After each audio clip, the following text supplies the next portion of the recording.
നമസ്കാരം. മറ്റൊരു പ്രധാനപ്പെട്ട വാർത്തയാണ് പ്രേക്ഷകർ മുമ്പിലേക്ക് എത്തിക്കുന്നത്. അല്പസമയം മുമ്പാണ് ഇത്തരമൊരു വിധി വന്നിരിക്കുന്നത്. കേരള ഫിലിം ഡിസ്ട്രിബ്യൂട്ടർ അസോസിയേഷൻ പിരിച്ചുവിട്ടുകൊണ്ടൊരു ഉത്തരവ് ഇപ്പോൾ പുറത്തിറങ്ങിയിരിക്കുന്നു. ഹൈക്കോടതിയുടെ നിർദ്ദേശപ്രകാരം നടത്തിയ അന്വേഷണത്തിന് ശേഷം എറണാകുളം ജില്ലാ രജിസ്ട്രാറുടെയാണ് ഈ നടപടി എന്നാണ് നമുക്ക് കിട്ടുന്ന വിവരം.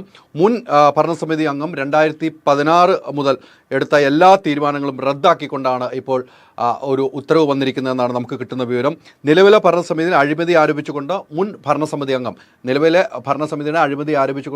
ഭരണസമിതി അംഗം എൻ മനോജ് കോടതിയെ സമീപിച്ചതിൻ്റെ പിന്നാലെയാണ് ഹൈക്കോടതി അന്വേഷണത്തിൽ ഉത്തരവിട്ടിരിക്കുന്നത്. തുടർന്ന് എറണാകുളം ജില്ലാ രജിസ്ട്രാർ അന്വേഷണം നടത്തി. അന്ന് അന്വേഷണം നടത്താൻ ഹൈക്കോടതി ആവശ്യപ്പെട്ടു. പിന്നീട് രജിസ്ട്രാർ അന്വേഷണം നടത്തി. ഈ അന്വേഷണ റിപ്പോർട്ട് രജിസ്ട്രാർ സർക്കാരിന് കൈമാറുകയായിരുന്നു.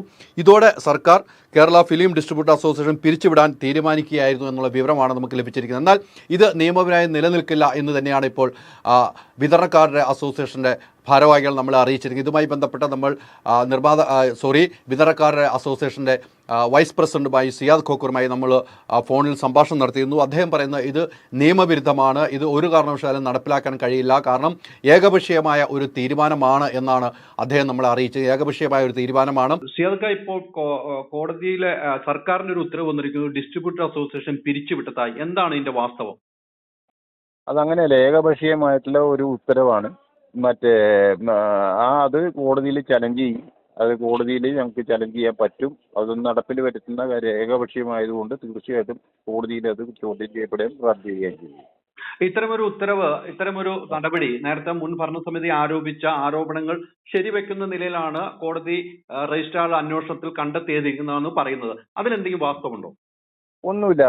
ഞാൻ പറഞ്ഞില്ലേ, എന്ന് വെച്ചാൽ നോക്കേണ്ട പേപ്പർ നോക്കാതെ കാര്യങ്ങൾ എഴുതി വിടുന്ന ഒരാളുടെ ഇത് മാത്രം ഇത് പൊളിറ്റിക്കലായിട്ട് ചെയ്തേക്കുന്ന ഒരു പ്രവൃത്തിയാണ്. അപ്പൊ എങ്ങനെ വേണമെങ്കിലും ചെയ്യാമല്ലോ.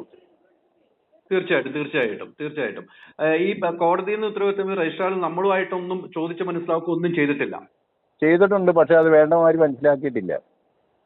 അദ്ദേഹം തന്നെ പറയുന്നുണ്ട്, ഇത് അദ്ദേഹത്തിന്റെ റിപ്പോർട്ടിൽ ഇത് ഒരു ഓഡിറ്ററിനെ കൊണ്ട് ഓഡിറ്റ് ചെയ്യിപ്പിക്കണം കാര്യങ്ങൾ എന്നൊക്കെ പറഞ്ഞിട്ടുണ്ട്. അതൊന്നും ചെയ്യാതെയാണ് ഇപ്പൊ ഗവൺമെന്റ് ചെയ്തേക്കുന്നത്. അതുകൊണ്ട് തന്നെ മേൽക്കോടതിയെ സമീപിക്കാൻ തീരുമാനിച്ചു. തീർച്ചയായിട്ടും നിയമപരമായി തന്നെ നേരിടും. ഹൈക്കോടതിയെ സമീപിക്കാൻ തന്നെയാണ് ഒരുങ്ങുന്നതെന്നാണ് ഇപ്പോൾ ഇവർ നമ്മളെ അറിയിച്ചത്. എന്തായാലും ഇതുമായി ബന്ധപ്പെട്ട് കഴിഞ്ഞ കുറേ നാളുകളായി ഈ മുൻ ഭരണസമിതി അംഗം ഈ വിതരണക്കാരുടെ അസോസിയേഷനുമായി വേറിട്ട് നിൽക്കുകയായിരുന്നു. ഇദ്ദേഹം പല രീതിക്കും ഈ അസോസിയേഷനുമായി ഇടഞ്ഞു നിൽക്കുകയായിരുന്നു. അങ്ങനെയാണ് ഇദ്ദേഹം കോടതിയെ സമീപിക്കുകയും കോടതി ഉത്തരവിടുകയും ചെയ്ത് രജിസ്ട്രാറിന് അന്വേഷണത്തിൽ ഉത്തരവിടുകയും ചെയ്തു. ഇനി ജില്ലാ കളക്ടർ കൂടെ ഇടപെട്ടുകൊണ്ട് തന്നെയായിരിക്കും ഈ കാര്യങ്ങൾ പരിഹരിക്കുക എന്നാണ് നമുക്ക് കിട്ടുന്ന വിവരം. ഇനി ഇതിൻ്റെ റിപ്പോർട്ട് പൂർണ്ണമായി നൽകണം. രജിസ്ട്രാർ സർക്കാർ നൽകിയ ഉത്തരവിൻ്റെ പ്രകാരമാണ് പിരിച്ചുവിട്ടുകൊണ്ടുള്ള ഒരു നിയമ നടപടിയിലേക്ക് പോയിരിക്കുന്നത്. എന്നാൽ ഒരു കാരണവശാലും ഇത് നിലനിൽക്കില്ല എന്ന് തന്നെയാണ് ഇപ്പോൾ വിതരണക്കാരുടെ അസോസിയേഷൻ നമ്മളെ അറിയിച്ചിരിക്കുന്നത്.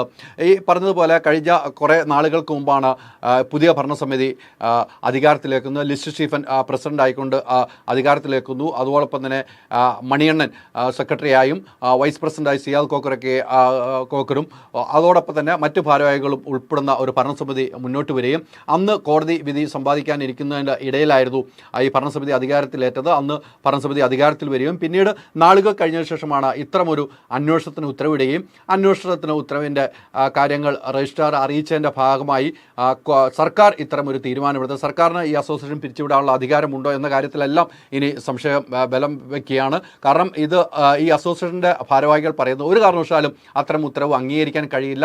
ഒരു ഭാഗം മാത്രം കേട്ടുകൊണ്ടാണ് ഇത്തരമൊരു നടപടിയിലേക്ക് പോയത്. അതുകൊണ്ട് തന്നെ മേൽക്കോടതിയെ സമീപിക്കാൻ തന്നെ ഒരുങ്ങുന്നു എന്നാണ് ഇപ്പോൾ സിയാദ് ഖോക്കർ നമ്മളെ അറിയിച്ചിരിക്കുന്നത്.